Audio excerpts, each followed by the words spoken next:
नमस्कार स्टूडेंट, हम लोग एक स्पेशल वीडियो लाए हैं जो कि किससे रिलेटिव है। यूपी ट्रिपल एससी पैट का जो एग्ज़ाम है 15 तारीख और 16 तारीख में, इसमें हम लोग एक चैप्टर को कवर कर रहे हैं क्योंकि यूपी का एग्ज़ाम है तो इसमें यूपी के ही क्वेश्चन जो देखने के लिए ज़्यादा से ज़्यादा मिलेंगे। तो एग्ज़ाम स्पेशल है ये वीडियो जिसमें यूपी के रिलेटिव सारी जो क्वेश्चन बनते हैं वो सभी के सभी यूपी से ये कवर हो जाएंगे इस वीडियो में। तो इसको आपको देखना ज़रूरी है क्योंकि ये इसी एग्ज़ाम में तो क्या आने वाले यूपी के जितने भी एग्ज़ाम होंगे उसमें पूरी यूपी से क्वेश्चन जो भी बनते हैं वो इसमें कवर हो जाएंगे। तो स्टार्ट करते हैं इस वीडियो को और इसको पूरा देखना बहुत ज़रूरी है, एग्ज़ाम से एक बार पहले ज़रूर देखें। देखिए हम लोग यहाँ पर सबसे पहले उत्तर प्रदेश का परिचय समझ लेते हैं। यहाँ पर सब चीज़ें हैं, अगर आप कहेंगे इसकी पीडीएफ दो तो कमेंट करना, तो इसकी पीडीएफ भी आपको मिल जाएगी। देखिए यहाँ पर सबसे पहले उत्तर प्रदेश का परिचय को देख रहे हैं। देखें उत्तर प्रदेश भारत के उत्तर में स्थित एक राज्य है। यह जनसंख्या की दृष्टि से भारत का सबसे बड़ा राज्य व क्षेत्रफल की दृष्टि से चौथा सबसे बड़ा राज्य है। तो अगर हम लोग जनसंख्या की दृष्टि से देखें तो भारत का सबसे बड़ा राज्य कौन सा, उत्तर प्रदेश है। और अगर हम लोग क्षेत्रफल की दृष्टि से देखें तो क्षेत्रफल की दृष्टि से यह सबसे बड़ा चौथा राज्य भी है। उत्तर प्रदेश की राजधानी कहाँ पर है, लखनऊ में है। और इलाहाबाद इसकी न्यायिक राजधानी है जिसका नाम अब बदल के क्या हो गया है, प्रयागराज। तो इसकी न्यायिक राजधानी कहाँ पे, प्रयागराज है। तो जितने भी मुकदमे वगैरह होते हैं वो कहाँ पर होते हैं, प्रयागराज, जिसे पहले क्या बोला जाता था, इलाहाबाद। देखो उत्तर प्रदेश की कुल 9 राज्यों से सीमा लगती है। राज्य में अगर हम इस राज्य के उत्तर में जाएं तो उत्तर में उत्तराखंड तथा हिमाचल प्रदेश, और अगर हम पश्चिम में देखें तो पश्चिम में इसकी सीमा हरियाणा, दिल्ली, राजस्थान से लगती है। और जबकि अगर हम दक्षिण में देखें इस राज्य की तो दक्षिण में ये मध्य प्रदेश तथा छत्तीसगढ़ से लगता है। अगर हम इस राज्य को पूर्व में देखें तो पूर्व में यह बिहार, झारखंड राज्य इसके स्थित हैं। और इसके अतिरिक्त राज्य की 2 पूर्वोत्तर दिशाएं भी हैं जो कि कहाँ पे है, नेपाल देश है इसके पूर्वोत्तर दिशा में। तो इतनी बात कवर कर ली होगी आपने, एक बार इसको पढ़ जरूर लेना। और अगर आपको पीडीएफ की ज़रूरत पड़ेगी तो आप कमेंट कर देना, पीडीएफ भी आपको मिल जाएगी। तो इतनी बात हो गई ना उत्तर प्रदेश से। आगे देखते हैं इसमें। देखें उत्तर प्रदेश में अगर कुल जिलों की बात करें तो टोटल जिले कितने हैं, 75 है। एक बार आप इसको चेक कर लेना क्योंकि जाने घटते बढ़ते रहते हैं। देखें प्रदेश का सबसे पूर्वी ज़िला कौन सा है, बलिया है। और पश्चिमी ज़िला अगर देखा जाए तो कौन सा है, शामली है। जबकि उत्तरी ज़िला देखा जाए तो कौन सा है, सहारनपुर है। दक्षिणी ज़िला देखा जाए तो कौन सा है, सोनभद्र है। उत्तर प्रदेश के सार्वत्रिक जिलों को स्पर्श करने वाला राज्य कौन सा है, मध्य प्रदेश। तो मध्य प्रदेश एक ऐसा राज्य है जो उत्तर प्रदेश के सबसे ज़्यादा जिलों से क्या होता है, टच करता है, यानी कि इसकी सीमा जुड़ती है। तथा सर्वाधिक सीमा की लंबाई वाला भी राज्य कौन सा है, मध्य प्रदेश, यानी कि सबसे लंबी सीमा उत्तर प्रदेश राज्य की किसके साथ है, तो मध्य प्रदेश के साथ है। देखो उत्तर प्रदेश का अगर हम लोग अक्षीय विस्तार देखें तो कितना है, 23 डिग्री 52 अंश का है, 52 सेकंड का है। और यहाँ पर अगर उत्तरी अक्षांश से देखें तो 30 डिग्री 24 अंश का उत्तरी अक्षांश है। तथा 77 डिग्री 5 डिग्री अंश का इसमें पूर्वोत्तर देशांत देखने को मिलता है। और 84 और 38 में पूर्वी देशांतर देखने को मिलता है। पूर्व से पश्चिम तक की इसकी लंबाई कितनी है, 650 किलोमीटर है। जबकि उत्तर से दक्षिण तक की लंबाई इसकी कितनी है, 240 किलोमीटर है। तो ये देशांत एक बार देख लेना क्योंकि ये तो पेपर में बहुत कम देखने के लिए मिलते हैं। ये बस ये लंबाई देख लेना और ये इसको देख लेना, बल्कि ये जिले वाले भी टॉपिक रहते हैं, ये ज़्यादा मिल जाता है। तो आगे बढ़ते हैं। देखें अगर हम इसमें देखें कि सर्वाधिक क्षेत्रफल वाले 4 ज़िले हैं जो कि अगर हम उत्तर प्रदेश में देखें जिसका क्षेत्रफल सबसे ज़्यादा होता है वो उसमें कितने ज़िले शामिल हैं, 4 ज़िले शामिल हैं। तो कौन कौन से हैं, लखीमपुर खीरी जिसका वर्ग किलोमीटर में क्षेत्रफल कितना है, 7680 वर्ग किलोमीटर इसका क्षेत्रफल है। और दूसरा कौन सा है, सोनभद्र जिसका क्षेत्रफल कितना है, 6905 यानी कि 6905 वर्ग किलोमीटर। हरदोई एक इसका जिला है जिसका वर्ग क्षेत्रफल कितना है, 5986 वर्ग किलोमीटर।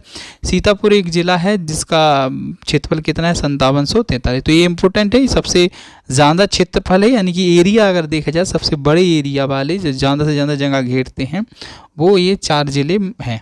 जबकि अगर हम लोग न्यूनतम क्षेत्रफल वाले देखें तो न्यूनतम क्षेत्रफल वाले 4 ज़िले हम लोग कवर कर ले रहे हैं, इंपॉर्टेंट होते हैं। हापुड़ जिला है जिसका 660 वर्ग किलोमीटर क्षेत्रफल है। गाज़ियाबाद जिसका 910 वर्ग किलोमीटर है। भदोई एक जगह है भदोई, जिसको अब क्या नाम देते हैं, संत रविदास नगर बोलते हैं, जिसका क्षेत्रफल कितना है 1015 वर्ग किलोमीटर। शामली एक जगह है जिसका क्षेत्रफल कितना है 1043 यानी कि 1043 वर्ग किलोमीटर। देखें उत्तर प्रदेश का सबसे पूर्वी ज़िला अगर देखा जाए तो कौन सा है, बलिया है। पश्चिमी ज़िला कौन सा है, शामली है। और उत्तरी ज़िला कौन सा है, सहारनपुर है। और दक्षिणी ज़िला कौन सा है, सोनभद्र है। देखो उत्तर प्रदेश की सीमा एकमात्र देश नेपाल से उत्तर में मिलती है, यानी कि अगर हम किसी अन्य देश की बात करें तो उत्तर प्रदेश की जो सीमा है वो कौन से देश से मिलती है, नेपाल से मिलती है, जो कहाँ पे उत्तर में मिलती है, उत्तर दिशा में जाने पर। नेपाल से उत्तर प्रदेश के 7 जिले लगते हैं सीमा से, जो मिलते हैं उत्तर में। वो कौन कौन से 7 जिले हैं, महराजगंज, सिद्धार्थनगर, बलरामपुर, श्रावस्ती, बहराइच, लखीमपुर, पीलीभीत, ये सभी के सभी जो हैं इनकी सीमा किससे लगती है, नेपाल से लगती है। और प्रदेश की जो नेपाल से सीमा की लंबाई है वो कितनी है, 579 किलोमीटर। देखें आगे और भी देख लेते हैं विभिन्न राज्य से लगे उत्तर प्रदेश के ज़िले। तो कौन कौन से और अदर राज्य है, भी मध्य प्रदेश की बात हो गई थी, उत्तर प्रदेश के कौन से ज़िले किस राज्य से लगते हैं, तो सहारनपुर जो है उत्तर प्रदेश का ज़िला वो किस राज्य से लगता है, हिमाचल प्रदेश से लगता है। हरियाणा जो राज्य है उससे उत्तर प्रदेश के कौन कौन से ज़िले लगते हैं, तो सहारनपुर लगता है, शामली लगता है, बागपत लगता है, गौतम बुद्ध नगर लगता है, अलीगढ़ लगता है, मथुरा लगता है। ये सभी के सभी कहाँ से लगते हैं, हरियाणा से लगते हैं। राजस्थान की बात करी जाए तो राजस्थान से मथुरा, आगरा, ये 2 ज़िले लगते हैं। मध्य प्रदेश से कौन कौन से ज़िले लगते हैं, तो देखें आगरा लगता है, इटावा लगता है, जालौन लगता है, झांसी लगता है, ललितपुर लगता है, महोबा लगता है, बांदा लगता है, चित्रकूट लगता है, इलाहाबाद लगता है, मिर्ज़ापुर, इलाहाबाद का नाम ही क्या है, प्रयागराज, सोनभद्र लगता है। ये सभी के सभी किससे लगते हैं, मध्य प्रदेश से। यहाँ बात किससे कर रहे हैं, छत्तीसगढ़ से, तो छत्तीसगढ़ से कौन सा लगता है, सोनभद्र लगता है। झारखंड से देखें तो झारखंड से सोनभद्र नगर लगता है। और बिहार से अगर देखें कि कौन कौन से ज़िले लगते उत्तर प्रदेश की, तो सोनभद्र, चंदौली, गाजीपुर, बलिया, देवरिया, कुशीनगर, महाराजगंज, तो ये कहाँ से लगते हैं, बिहार से लगते हैं। उत्तराखंड से देखें तो उत्तर प्रदेश के कौन से ज़िले लगते हैं, तो सहारनपुर लगता है, मुजफ्फरनगर लगता है, बिजनौर लगता है, मुरादाबाद लगता है, रामपुर लगता है, बरेली, पीलीभीत, ये कहाँ से लगते हैं, उत्तराखंड से लगते हैं। दिल्ली से कौन से लगते हैं, गाज़ियाबाद, गौतम बुद्ध नगर, ये सभी के सभी जो ज़िले हैं वो कहाँ से लगते हैं, दिल्ली से लगते हैं। अब हम लोग उत्तर प्रदेश की जनगणना को देख रहे हैं 2011 के अनुसार। यहाँ से एक क्वेश्चन इम्पोर्टेंट हो जाता है जनगणना से, ये काफ़ी बार पेपर में पूछते हैं, तो ये इम्पोर्टेंट है। यहाँ से देखें अगर हम राज्य की कुल जनसंख्या की बात करें 2011 की जनगणना के अनुसार तो कितनी है, आप देख लीजिएगा 199812314, इतने करोड़ में जो है यहाँ की जनसंख्या है। अगर हम कुल पुरुषों की बात करी जाए तो कितनी है, आप देखिएगा 104480510,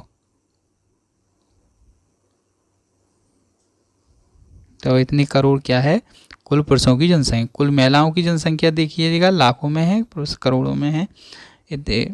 और अगर हम देश की जनसंख्या अगर प्रतिशत में निकालें तो देश की जनसंख्या का 16.5% जो जनसंख्या वो कहाँ पर है, उत्तर प्रदेश में है। अगर हम सर्वाधिक जनसंख्या वाला ज़िला देखें तो यहाँ पर कौन सा है, इलाहाबाद, जिसे आप प्रयागराज के नाम से जानते हैं।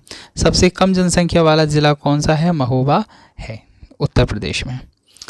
देखें अब हम लोग इसकी 10 की ये वृद्धि दर देख लेते हैं।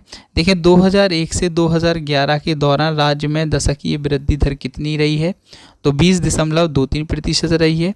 और दशकीय वृद्धि दर में राज्य का स्थान कौन सा चलता है, 14वां चल रहा है। सर्वाधिक दशकीय वृद्धि दर वाला ज़िला कौन सा है, तो कौन सा है, गौतम बुद्ध नगर है। सबसे कम दशकीय वृद्धि वाला ज़िला कौन सा है, तो कौन सा है, कानपुर है। आपको एक बार ये वीडियो ज़रूर देखना चाहिए क्योंकि ये बहुत इंपॉर्टेंट वीडियो है। जनसंख्या घनत्व हम इसका देख लेते हैं। राज्य का कुल जनसंख्या घनत्व कितना है, 829 है। सर्वाधिक जनसंख्या घनत्व वाला ज़िला कौन सा है, तो कौन सा है, गाज़ियाबाद है। सबसे कम जनसंख्या घनत्व वाला ज़िला कौन सा है, तो कौन सा है, ललितपुर है। हम इसमें लिंग अनुपात देखते हैं तो राज्य का कुल लिंग अनुपात कितना है, 912 है। सर्वाधिक लिंग अनुपात वाला जो जिला है वो कौन सा है, जौनपुर है। और सबसे कम लिंग अनुपात वाला जो जिला है वो कौन सा है, गौतम बुद्ध नगर है। हम लोग साक्षरता की बात कर लेते हैं यहाँ पे। तो राज्य की जो कुल साक्षरता है वो कितनी है, 67.68% है। सर्वाधिक साक्षरता वाला जो उत्तर प्रदेश का जिला है वो कौन सा है, गौतम बुद्ध नगर है। सबसे कम साक्षरता वाला अगर हम जिला देखें तो कौन सा है, श्रावस्ती है। और कुल महिला साक्षरता देखें तो उत्तर प्रदेश में कितनी महिलाएं साक्षरता का परसेंटेज लेती हैं, 57.18%। कुल पुरुष साक्षरता देखें तो कितने पुरुष साक्षरता लेते हैं, 77.28% लेते हैं। सर्वाधिक महिला साक्षरता वाला जो जिला है वो कौन सा है, कानपुर है। सबसे कम महिला साक्षरता वाला जिला कौन सा है, श्रावस्ती है। सर्वाधिक पुरुष साक्षरता वाला जिला कौन सा है, गौतम बुद्ध नगर है। और सबसे कम साक्षरता जो पुरुष में है वाला जिला कौन सा है, श्रावस्ती है। ठीक है, तो श्रावस्ती में सबसे कम साक्षरता है, चाहे वो महिला के क्षेत्र में हो चाहे वो पुरुष के क्षेत्र में हो। उत्तर प्रदेश के इतिहास को 5 भागों में बांटा जा सकता है। तो कौन कौन से हैं, प्रागैतिहासिक काल और पूर्व वैदिक काल जो कि 600 ईसा पूर्व तक थे। बौद्ध काल 600 ईसा पूर्व से 1200 ईसा पूर्व तक बांटा जाता है। मध्यकाल 1200 से 1857 तक बांटा जाता है। ब्रिटिश काल 1857 से 1947 तक बांटा जाता है। स्वतंत्रोत्काल 1947 से अब तक चला आ रहा है। देखिए, प्राचीन काल में उत्तर प्रदेश आर्यव्रत का प्रमुख भाग था। उत्तर प्रदेश का इतिहास लगभग 4000 वर्ष पुराना है। रामायण तथा महाभारत काल के अनेक जो स्थान है वो कहाँ पर मौजूद है, उत्तर प्रदेश में है। बौद्ध काल की बात करें तो 600 ईसा पूर्व से 1200 ईसा पूर्व तक है। भगवान बुद्ध ने अपना जो उपदेश है वो उत्तर प्रदेश के वाराणसी यानी कि बनारस के निकट सारनाथ में दिया था। भगवान बुद्ध का परिनिर्वाण यानी कि इनकी जो मृत्यु है वो उत्तर प्रदेश के कहाँ हुई थी, कुशीनगर में हुई थी। 16 महाजनपदों में से 8 जो जनपद हैं वो कहाँ हैं, वर्तमान में उत्तर प्रदेश में ही है। और वो 8 महाजनपद कौन कौन से हैं, कुरु, पांचाल, काशी, कौशल, सुरसेन, चंदी, वत्स, मल्ल, ये सभी के सभी कहाँ पर हैं, उत्तर प्रदेश में हैं। हम मध्यकाल की बात कर ले रहे हैं जिसकी समय क्या था, 1200 से 1857 तक का समय था। देखें, उत्तर प्रदेश में 12वीं शताब्दी के अंत में मुस्लिम शासन स्थापित हुआ था और मोहम्मद गौरी ने गहरवाल वंश के राजाओं को हराकर उत्तर प्रदेश में मुस्लिम जो शासन की नींव रखी थी। अकबर ने उत्तर प्रदेश में फतेहपुर सीकरी नगर की स्थापना कराई थी। ये इम्पोर्टेंट है, यहाँ पर इस बात को आप ध्यान रखना। और शाहजहाँ ने आगरा में ताजमहल का निर्माण करवाया था। अब हम लोग ब्रिटिश काल की बात कर ले रहेंगे जिसका टाइम पीरियड था 1857 से 1947 तक। देखें, ब्रिटिश काल की शुरुआत में उत्तर प्रदेश बंगाल प्रेसिडेंसी का हिस्सा था, लेकिन सन 1833 में इसे बंगाल प्रेसिडेंसी से अलग कर पश्चिमोत्तर प्रांत गठित किया गया था, यानी कि आगरा प्रेसिडेंसी कहलाता था। शुरुआत में पश्चिमी प्रांत का मतलब किससे था, आगरा प्रेसिडेंसी से। देखें, ब्रिटिश शासनकाल के खिलाफ पहले आंदोलन की जो शुरुआत हुई थी वो उत्तर प्रदेश के मेरठ जिले से ही हुई थी और सन 1902 में पश्चिमोत्तर प्रांत का नाम बदलकर संयुक्त प्रांत कर दिया गया था। आप इस बात को ध्यान रखना, ये उत्तर प्रदेश का इतिहास है। तो संयुक्त प्रांत नाम कर दिया गया था। प्रारंभ में संयुक्त प्रांत की जो राजधानी है वो कहाँ थी, इलाहाबाद, जिसे अब हम लोग प्रयागराज के नाम से जानते हैं, जिसे 1920 में लखनऊ स्थानांतरित कर दिया गया था। तो उत्तर प्रदेश की पहला राजधानी इलाहाबाद में थी, लेकिन अब कहाँ पे हो गई है, लखनऊ में।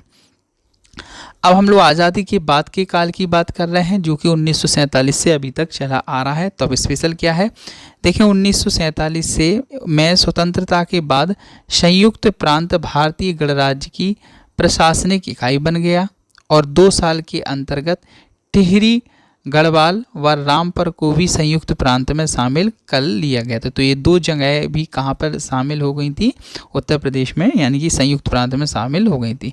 24 जनवरी 1950 को संयुक्त प्रांत का नाम बदलकर उत्तर प्रदेश कर दिया गया था। 9 नवंबर 2000 को उत्तर प्रदेश के 13 जिलों को अलग करके उत्तरांचल का गठन किया गया था, जिसका 2007 में नाम बदलकर क्या कर दिया गया, उत्तराखंड है। तो आपको तो ये पहले से पता था कि उत्तराखंड जो है वो उत्तर प्रदेश का हिस्सा था। अब हम लोग उत्तर प्रदेश की प्रमुख जनजातियों की बात कर ले रहे हैं। तो उत्तर प्रदेश की कुल जनसंख्या जो भी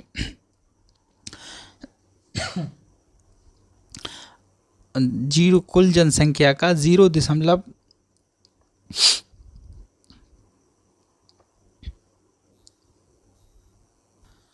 तो यहाँ पर हम लोग उत्तर प्रदेश की कुल जनसंख्या का अगर हम 0. जितनी भी जनसंख्या उसका 0.6% जो जनसंख्या वो अनुसूचित जनजाति यानी कि SC की ही है। और उत्तर प्रदेश की प्रमुख अनुसूचित जातियाँ कौन सी है, बुक्सा, थारू, राजी, जौनसरी, खरवार, महिगिरी, गौड़, ओझा, धुरिया, नायक, पथारी, राजगौड़, सहरिया, पहरिया, बैगा, पांगा, अगरिया, पटारी, चेरी, भुइया आदि। ये सभी की सभी कौन सी हैं, अनुसूचित जनजाति में। देखिए थारू जनजाति के लोग जो हैं किरांत वंश से संबंधित हैं। थारू जनजाति की बात हो रही है यहाँ पे। थारुओं द्वारा वजहर नामक त्योहार मनाया जाता है। दीपावली के ये शोक पर्व के रूप में मनाते हैं। दीपावली पे ये शोक पर्व के रूप में मनाते हैं। ध्यान रखना, ये इंपॉर्टेंट क्वेश्चन हो सकता है क्योंकि दीपावली के नज़दीक है एग्जाम, इस वजह से। थारू जनजाति द्वारा होली के मौके पर खिचड़ी नृत्य किया जाता है। थारू जनजाति के लोगों में बदला विवाह प्रथा और 3 टिकटी विवाह प्रथा प्रचलित है। थारुओं में दोनों पक्षों में विवाह तय हो जाने की कोई जो पक्की पूरी कहा जाता है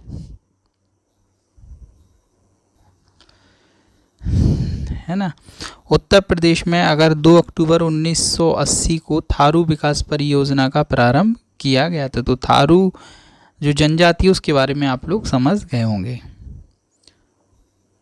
अब हम लोग यहाँ की जौनसारी जनजाति की बात कर ले रहेंगे। जौनसारी समुदाय के मुख्य त्यौहार कौन सा है, बिरसू जिसे बैसाखी बोलते हैं, पंचाई जिसे दशहरा बोलते हैं, दियाई जिसे दीपावली बोलते हैं, नुड़ाई, अठोई आदि ये दीपावली को 1 माह तक मनाते हैं। ये ध्यान रखना है, ये जो जनजाति के लोग हैं वो दीपावली को 1 महीने तक मनाते हैं। हारुल, रासो, घुमसू, झेला, धी, तांदी, मरोज, पोड़ाई आदि इनके प्रमुख नृत्य हैं। तो ध्यान रखना ये नृत्य आ जाए तो ये उत्तर प्रदेश से संबंधित है। हम लोग यहाँ पर बुक्सा या भोक्सा जनजाति के बारे में कर ले रहे बात। उत्तर प्रदेश में जो बुक्सा जनजाति है वो बिजनौर जिले में पाई जाती है। बुक्सा जनजाति की पंचायत के सर्वोच्च व्यक्ति को तखत कहा जाता है।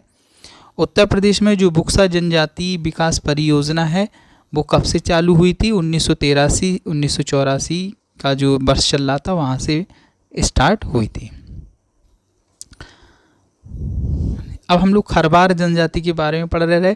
देखो उत्तर प्रदेश की जो खरवार जनजाति के लोग हैं वो मुख्यतः कहाँ पे पाए जाते हैं, सोनभद्र जिले में निवास करते हैं। सूरजवंशी, पतवंती, दौलतवंती, खेरी, मोगती, आर्मिया इस जनजाति की उपजातियां हैं। बदउश, बनसत्ती, दुल्हादेव, घमशान, गौरैया आदि इनके क्या हैं, प्रमुख देवता हैं। खरवार जनजाति का प्रमुख नृत्य कौन सा है, कर्मा है। ध्यान रखना इस बात को। अब हम लोग कुछ बात कर रहे हैं यहाँ पे हिमालय से निकलने वाली नदियाँ जो कि उत्तर प्रदेश में हैं। तो कौन सी, गंगा, यमुना, कली जिसे ही क्या बोलते हैं, शारदा, रामगंगा, घाघरा, खड़क।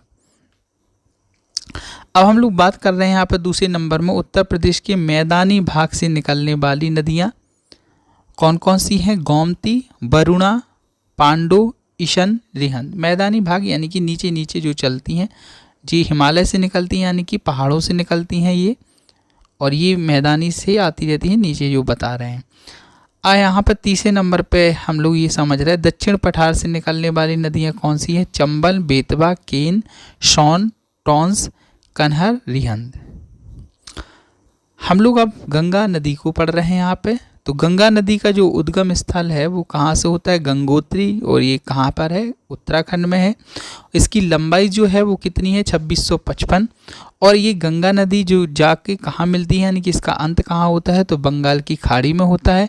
गंगा की सहायक नदियाँ कौन सी हैं? अलकनंदा, भागीरथी, रामगंगा, यमुना, कोशी, घाघरा, गंडक, गोमती। तो ये इम्पोर्टेंट है, इसकी सहायक नदियाँ भी पूछ लेते हैं। दूसरी नदी पर चर्चा कर रहा है जो कौन सी है? यमुना नदी है।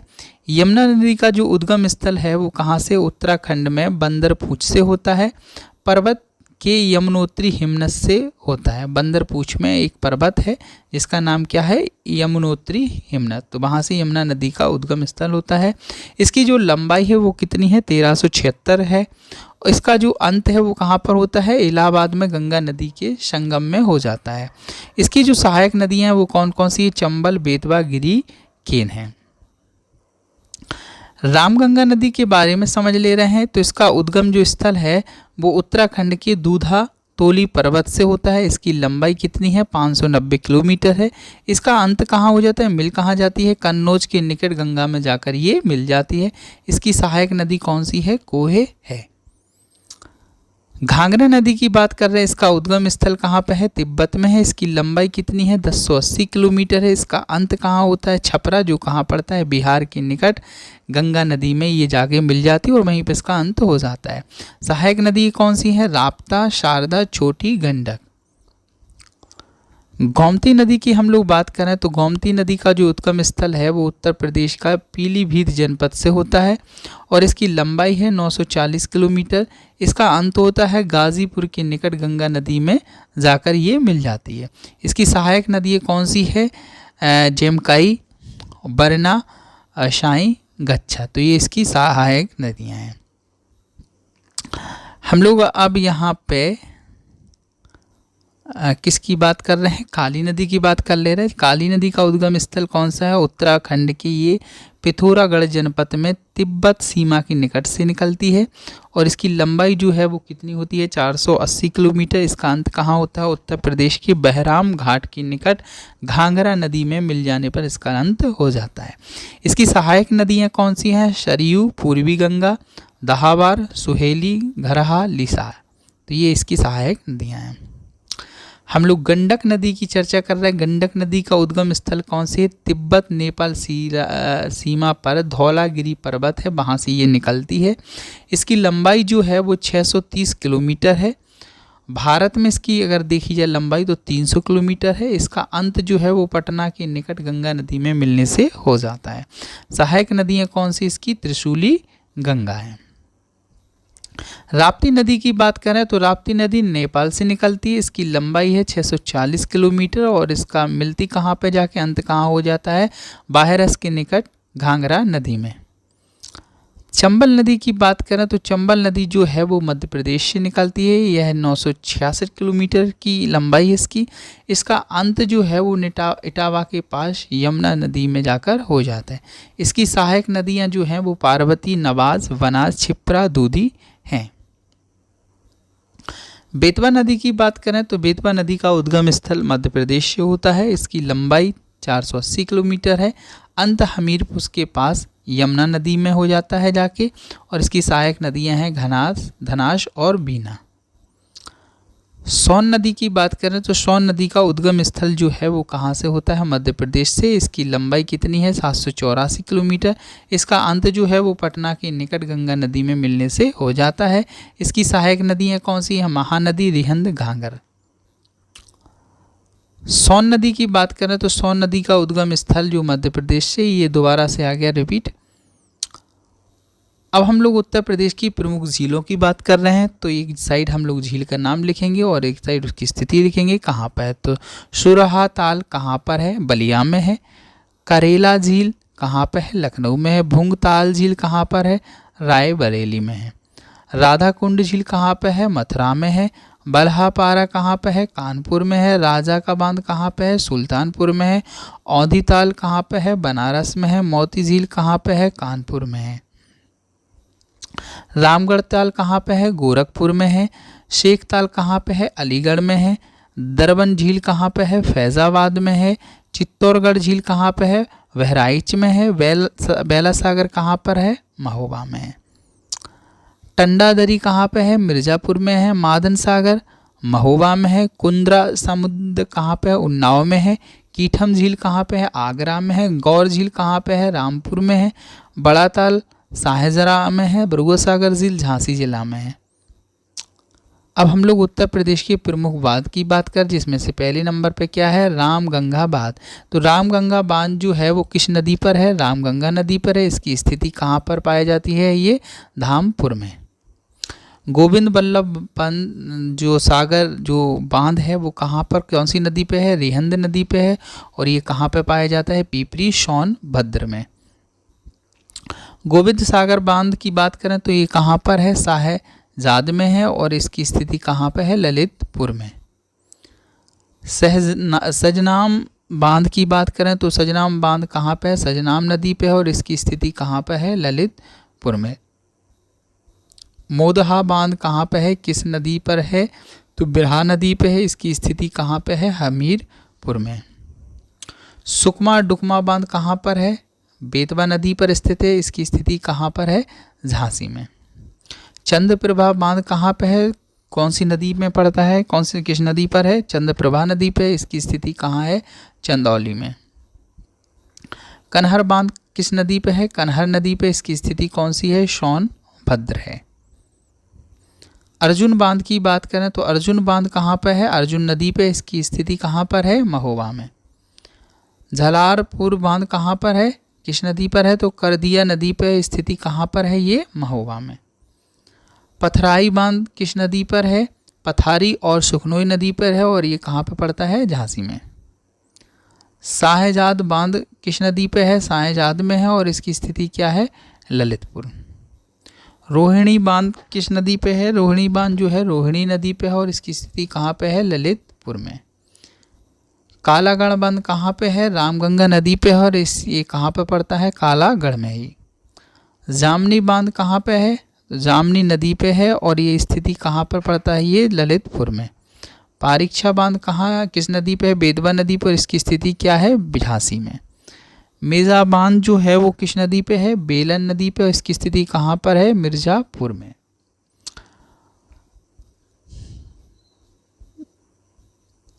आहेरोरा बांध किस नदी पे है? गराई नदी पे है। इसकी स्थिति क्या है? मिर्जापुर। माटा टीला बांध किस नदी पे है? बेतवा नदी पे। स्थिति कहाँ पर है? ये झांसी। काठी बांध कहाँ पे है? रामगंगा नदी पे है। और किस जगह पर है? ये बिजनौर में। ओबरा बांध किस नदी पे है? रिहंद नदी पे है। और इसकी स्थिति कहाँ पे है? सोनभद्र में। अब हम लोग उत्तर प्रदेश के प्रमुख पक्षी विहार की बात कर रहे हैं, जिसमें से हमारा इम्पोर्टेंट कौन सा है? सर समसपुर पक्षी विहार। तो समसपुर पक्षी विहार है वो किस जनपद में आता है? रायबरेली में आता है। इसकी स्थापना कब हुई थी? 1987 में।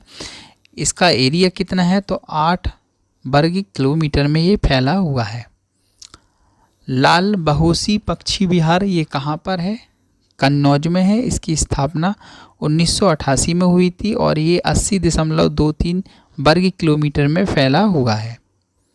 ओखला पक्षी विहार जो है वो गौतम बुद्ध नगर में है। इसकी स्थापना 1990 में हुई थी। और ये 4 वर्ग किलोमीटर में फैला हुआ है। बखीरा पक्षी विहार कहाँ पर है? संत कबीर नगर में है। इसकी स्थापना 1990 में हुई थी। और यह 29 वर्ग किलोमीटर में फैला हुआ है। सुर सरोवर पक्षी विहार कहाँ पर है? आगरा में है। इसकी स्थापना 1991 में हुई थी। और ये 4.1 किलोमीटर वर्ग किलोमीटर में फैला हुआ है। शुरहा ताल इम्पोर्टेंट है। पक्षी विहार कहाँ पर है? बलिया में है। इसकी स्थापना 1991 में हुई थी। और यह 34.13 वर्ग किलोमीटर में फैला हुआ है।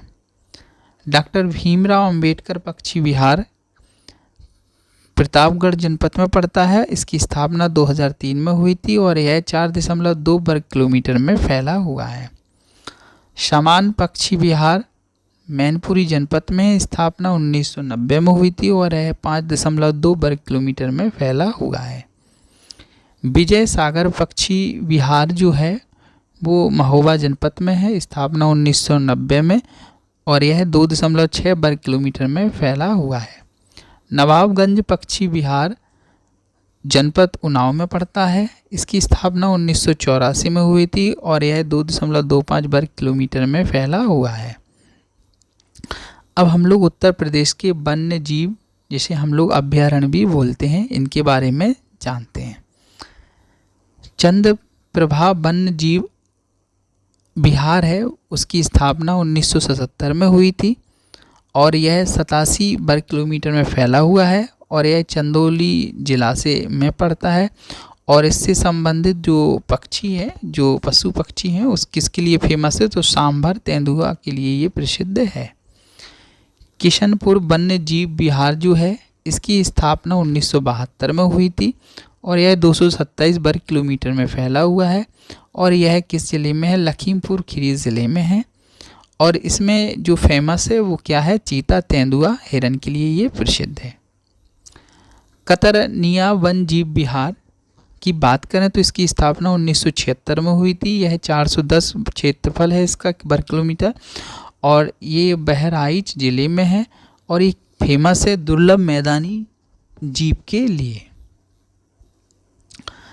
रानीपुर वन्य जीव विहार की बात करें तो इसकी स्थापना 1977 में हुई थी और यह 230 वर्ग किलोमीटर में फैला हुआ है। इससे संबंधित जिला कौन सा है, चित्रकूट।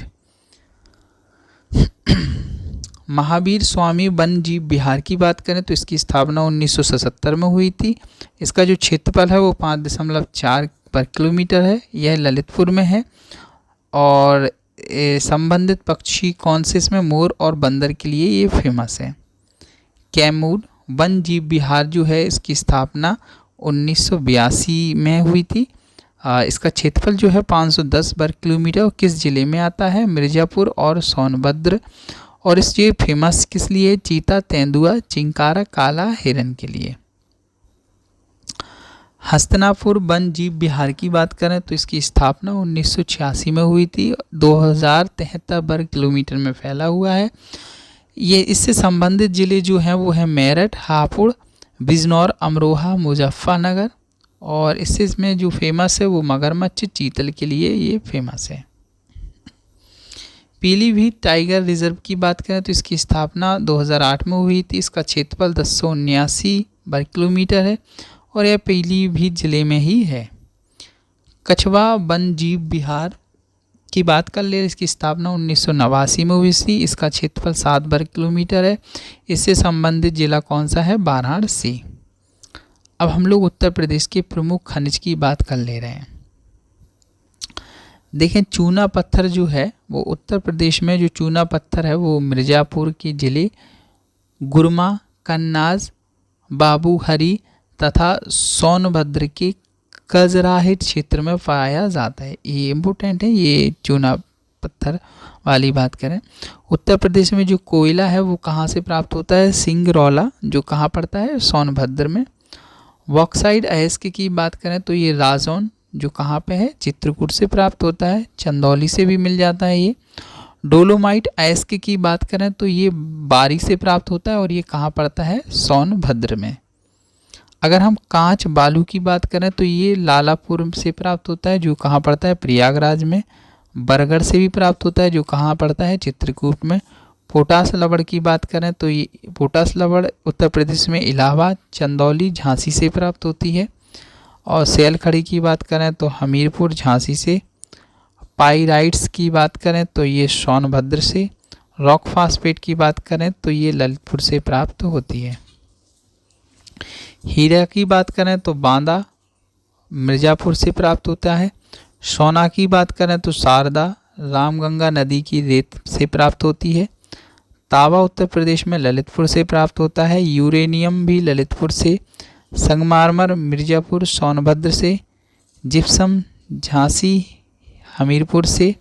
सैंडस्टोन मिर्ज़ापुर से प्राप्त होता है। अब हम लोग उत्तर प्रदेश के प्रमुख उद्योगों की बात कर रहे हैं। तो देखें, डीजल लोकोमोटिव वर्क्स जो है वो वाराणसी में, ये इनके लिए फेमस है उत्तर प्रदेश। तेल शोधक कारखाने मथुरा में है। हिंदुस्तान एल्यूमिनियम कॉर्पोरेशन सोनभद्र में है। परमाणु शक्ति केंद्र नरोरा बुलंदशहर में है। कृत्रिम अंग निर्माण लिमिटेड कहाँ पर है, कानपुर में है। सिंगरौला कोयला खान कहाँ है, वाराणसी में। मॉडर्न बेकरीज कानपुर में है। Indian telephone industry Raebareli Naini में है। हिंदुस्तान एरोनॉटिक्स लिमिटेड लखनऊ कानपुर में है। डीप फ्रीज मीट प्लांट डूडला जो कहाँ है, फिरोजाबाद। ट्रांसफार्मर फैक्ट्री झांसी में है। अपट्रॉन कैपेसिटर लिमिटेड कहाँ पर है, लखनऊ में है। भारतीय चमड़ा रंगाई एवं जूता संस्थान कहाँ पे है, कानपुर में है। अब हम लोग उत्तर प्रदेश के प्रमुख मेले और उत्सव की बात कर लेते हैं। कुंभ मेला प्रयागराज में लगता है। वाटेश्वर मेला आगरा में लगता है। गढ़ मुक्तेश्वर मेला हापुड़ में लगा जाता है। नौचंदी मेला मेरठ में लगता है। देवा मेला बाराबंकी में लगता है। मकनपुर मेला फर्रुखाबाद में लगता है। ढाई घाट मेला शाहजहाँपुर में लगता है। गोकर्णनाथ मेला लखीमपुर खीरी में लगता है। बल सुंदरी देवी मेला अनूप शहर में लगता है। कालिंजर मेला वांदा में लगता है। देवी पाटन मेला बलरामपुर में लगता है। लखनऊ महोत्सव लखनऊ में लगता है। वाराणसी पर्यटन उत्सव वाराणसी में लगता है। गंगा महोत्सव भी वाराणसी में लगता है। त्रिवेणी महोत्सव इलाहाबाद प्रयागराज बोलते हैं। होली का उत्सव मथुरा में होता है। कबीर मेला महगर संत कबीर नगर में। परिक्रमण मेला अयोध्या में। रामायण मेला चित्रकूट में। कैलाश मेला आगरा में। शोरो मेला कासगंज में लगाया जाता है। आयुर्वेदिक महोत्सव झांसी में लगता है। बिठुर गंगा महोत्सव कानपुर में। कजली महोत्सव महोबा में, ये इम्पोर्टेंट है, पेपर में कई बार आ चुका है ये। राम नगरिया मेला फर्रुखाबाद में लगता है। श्रावणी मेला फर्रुखाबाद में लगता है। संगभरी मेला देवी मेला सहारनपुर में। खिचड़ी मेला गोरखपुर में, ये इम्पोर्टेंट है, ध्यान रखना इस बात को। गोविंद सागर मेला अम्बेडकर नगर में। राम बारात आगरा में। राम नवमी मेला अयोध्या में लगाई जाती है। अब हम लोग उत्तर प्रदेश के प्रमुख पर्यटन एवं ऐतिहासिक स्थल की बात कर लेते हैं। देखिए ताजमहल कहाँ पर है, आगरा में है। वृंदावन मंदिर कहाँ है, मथुरा में है। खानका है रशीदिया कहाँ है, मैनपुरी में है। भगवान बहराय मंदिर कासगंज में है। शंखभरी देवी मंदिर सहारनपुर में है।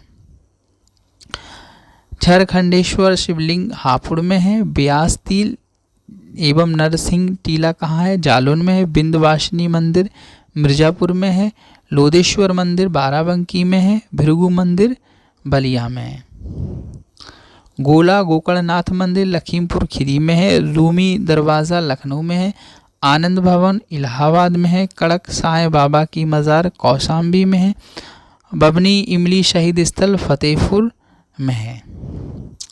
फांसी इमली शहीद स्थल कहाँ है, इलाहाबाद में। कनक भवन अयोध्या में। शुक्ल तालाब कानपुर में है। गोरखनाथ मंदिर गोरखपुर में है। संत कबीर निर्वाण स्थल कहाँ पे, महागढ़ में है, मगह में है। माथापुर कुंवर बुद्ध प्रतिमा कुशीनगर में है। दश अवतार मंदिर देवगढ़ में है। हरिदेव मंदिर मथुरा में है। भरद्वाज आश्रम इलाहाबाद प्रयागराज में है। लॉर्ड कॉर्नवालिस का मकबरा कहाँ पे है, गाजीपुर में है। सीताकुंड घाट सुल्तानपुर में है। रेणुकेश्वर महादेव मंदिर सोनभद्र में है। अर्गा पार्वती मंदिर गोंडा में है। देवी पाटन मंदिर बलरामपुर में है।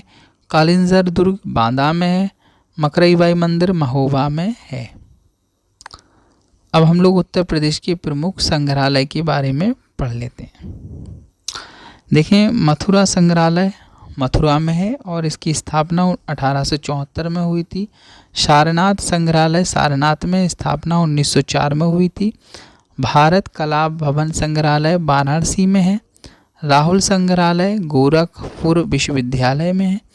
इलाहाबाद संग्रहालय इलाहाबाद यानी कि प्रयागराज में है। पांचाल इतिहास परिषद संग्रहालय बरेली में। रानी महल संग्रहालय झांसी में है। बाल संग्रहालय लखनऊ में है। राजकीय संग्रहालय लखनऊ में है। लोक कला संग्रहालय भी लखनऊ में है। राजकीय बौद्ध संग्रहालय गोरखपुर में है। जनपद संग्रहालय सुल्तानपुर में है। राजकीय पुरातत्व संग्रहालय कन्नौज में है। राजकीय स्वतंत्रता संग्राम सेनानी संग्रहालय मेरठ में है। राजकीय जैन संग्रहालय मथुरा में है। तो ये इतने इम्पोर्टेंट थे यूपी से इनमें से 100% क्वेश्चन आते रहते हैं और आएंगे भी, तो इसको एक बार जाने से पहले ज़रूर पढ़ लें ताकि आपको एग्ज़ाम में बहुत मदद मिलेगी। थैंक यू देखने के लिए।